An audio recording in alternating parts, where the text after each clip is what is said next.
Going on in Israel near the Gaza Strip, Israeli leaders reject a European call, primarily a French call, for a 48-hour ceasefire in its 5-day attack on the Gaza Strip. That comes after another Hamas rocket strikes Israel. Today's airstrikes focus on Hamas tunnels, which the Israelis say are being used to smuggle in weapons. Israeli leaders also add that giving Hamas a chance to regroup and rearm is a mistake. More than 350 Palestinians have been killed since Israel's air raids began Saturday in reaction to Hamas rocket attacks on Israel. 4 Israelis have died. And one of the people protesting Israel's response might surprise you because she is Jewish. Her name is Hetty Epstein, and she is also a Holocaust survivor. Hetty was a little girl living in Kippenheim, Germany, when Hitler came to power. In 1939, her parents sent her to safety to England, along with a number of other Jewish children. It was a children's transport. Her family, seen here in a final photo, was forced to stay, and eventually they died in Nazi concentration camps. And Hetty Epstein was nice enough to join us this morning. Thank you so much for coming in. Good morning. It's a very cold morning. It is a cold morning.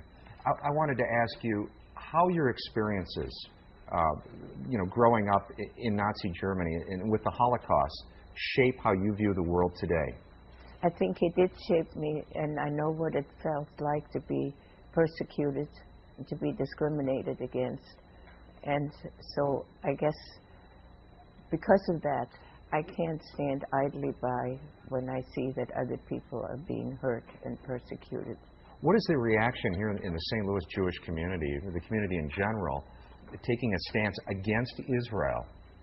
I don't know. I have not been in touch with the Jewish community. Do you hear from people? I have not. Okay. And so I don't know how they feel about it. I'm assuming that they are supporting Israel 100%.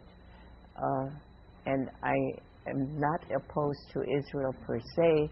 I am opposed to Israel's policies and practices as they pertain to the Palestinian people. Some might say that their policies and practices are simply protecting themselves from these rocket attacks. Israel is the 5th largest military power in the world. It's the largest military power in that area. And what do the Palestinians have? They don't have tanks. They don't have airplanes. They don't have the most recent military equipment. So there's an imbalance there.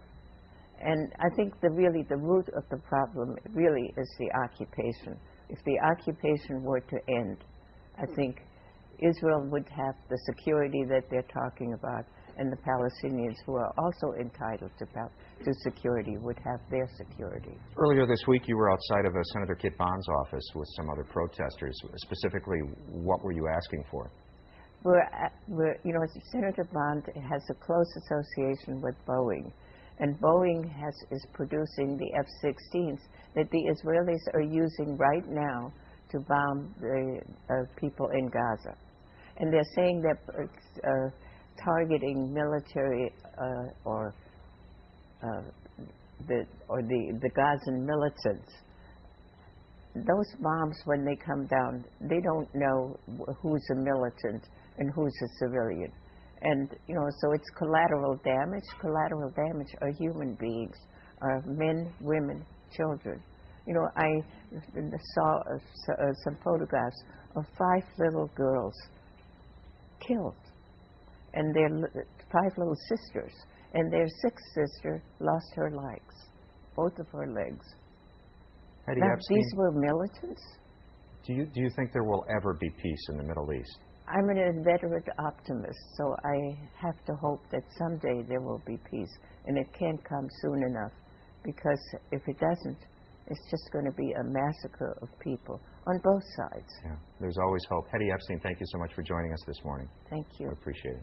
Randy?